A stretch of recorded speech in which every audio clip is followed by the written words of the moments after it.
Welcome back to my Genshin temporary events timeline. Last time I just went through the Archon quest and character quests available at launch in the timeline order I believe best fit them. But with 1.1 we're getting into actual temporary events, so let's dive right in. First up is Act 3 of the Archon quest. Child frees Osile and causes the destruction of the Jade Chamber. This has to come first. Child's character quest is with his little brother, happens immediately after, as he's still suffering from the effects of his abyssal form during our fight. Next is Zhongli's quest, where we learn about the Lady of Salt and more about Gungyun Stone Forest, which is where Osile's fight happened. These quests are still available in the game, so I'm not going to go over them entirely. But the next one is our first lost event, Unreconciled Stars. After helping out our new Liyue friends, we learn we can't go to Inazuma yet because it's not closed. Yeah, closed. So Traveler heads back to Mondstadt. Catherine tells us they're having problems with meteorites that cause people to fall asleep. So we get paired up with Fischl, this being our first time meeting the Prinzessin, and go to Springvale to investigate. Basically, everyone's asleep, and those who are awake tell us not to touch the meteorites. We then learn that people with visions are special, including the Traveler, and can get rid of the rocks without falling asleep. We clear out the rocks and return to Springvale to learn that everyone is waking up. The people mentioned dreaming about a very cold mountain they were walking up. The second phase of the event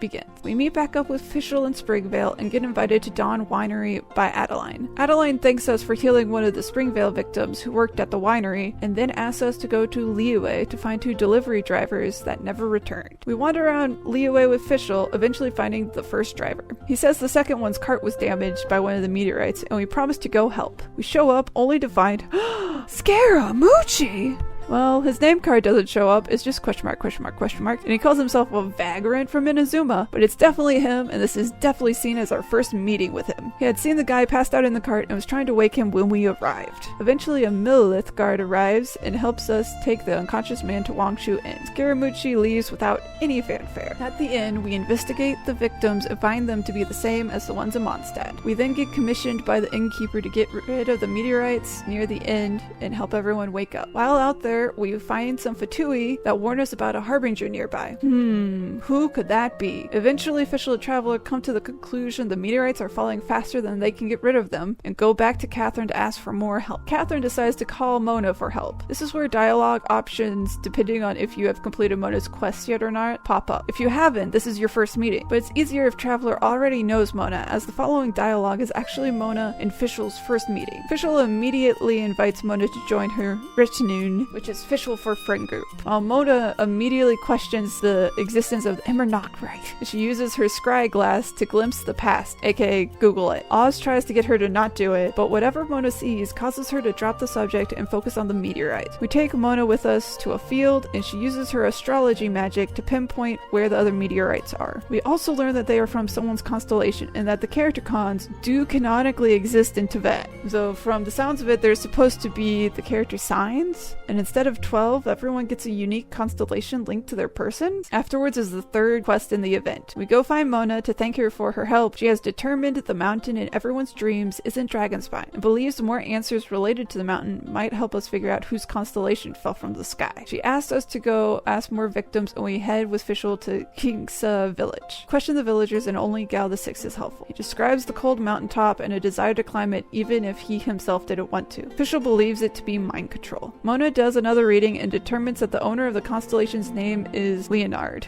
But before we can figure out who that is, a wild Scaramucci appears and immediately tries to murk us. Rude! Mona gets a warning from her future vision and teleports us away before he succeeds. We then learn Scara was planning to kill us the first time, but the Milla showed up and interrupted him. He calls forth some soldiers and orders them to hunt us down, but is interrupted by the largest meteorite yet. We cut to Mona in code just as she explains Scaramucci is a Fatui harbinger and crazy strong. Fischl and Paimon come to the conclusion the Fatui have been summoning the meteorites and sort of put a stop to their plan. The discussion is interrupted by the same large meteor coming into view. With that, we reach the final act of this event. When arriving at the Adventurers Guild, we are told by Fischl and Oz that they will not be joining us for this last quest. The excuse being the Adventurers Guild is short-staffed and overwhelmed right now, but it's most likely an out for the writers, so Fischl isn't present when certain secrets are revealed later. Mona has figured out Leonard was an adventurer and not much else. We end up checking the library for books written by adventurers with that name. Find a book so old it's now illegible, but but Mona is able to decode. We learn Leonard is from 2,000 years ago, back when a mountain known as Pillows Peak existed in Mondstadt. At some point, Barbados destroys this mountain, changing Mondstadt from the icy wasteland to the green fields we see today. We decide to go to what's left of the peak in the ocean, a small island now known as Musk Reef, aka the entrance to the abyss. Upon arrival, we find Scaramucci again,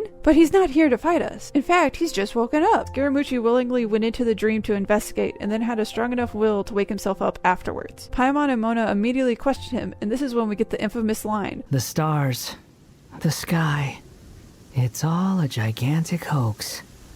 A lie. We don't get payoff for this line until Scaramucci touches Irminsul, but it shows the seed of doubt being planted in Scaramucci's mind. The Jester ordered him to come here, and Scaramucci can't help but feel like it was all planned. Of course, the Jester's next order is for Scaramucci to guard the delusion factory in Inazuma, which is the next time we see him, and is the incident that leads to Scara stealing the Electro-Gnosis, going rogue, and trying to become a god. Because if the constellations in the sky aren't what they seem, who says other rules of this world aren't also lies? Scaramucci leaves, and we're left to fight a few Fatui with Mona. Afterwards, we destroy the final core and learn Leonard's story. Leonard was an adventurer, and in his life he explored everything in Tibet. But as he got older, he realized he would never be able to beat the tallest mountain, Pillows Peak. His lasting wish was that someday someone would be able to reach the top of the mountain through human invention and ingenuity. Mona points out that now that it's a reef outside of Mondstadt, anyone with a boat from there can come and now fulfill his dream. With the core destroyed, everyone sleeping starts to wake up, and the quest is completed. And with that, our first temporary event is finished. So what did you think of our first meetings with Fischl, Mona, and Scaramucci? Are you surprised to see how much Mihoyo had planned from the beginning? Or is this not a surprise at all? Be sure to subscribe so you know when 1.2's recap goes live, and follow us over on Twitch to watch me stream Genshin every Wednesday.